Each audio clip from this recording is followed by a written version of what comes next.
Halika. Come, Riley. Ayaw niya maligo sa ulan. Halika. May isa yan na, oh. Riley, come. Come. Halika na. Ayaw niya talaga. Ikaw na lang, Yura. Riley. Come. Ayaw na Riley lumabas dahil maulan. Pero itong isa, makulit. Oh. Di ba? Wala siya makialam. Ligo ka. Ha? Ligo ka sa ulan, Yura. Riley ayaw eh. Ayan, ligo kami sa ulan. Yung isa ayaw lumabas eh. So, ligo-ligo sa ulan.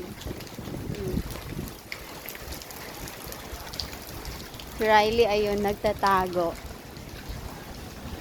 Hindi naman siya takot sa kulay.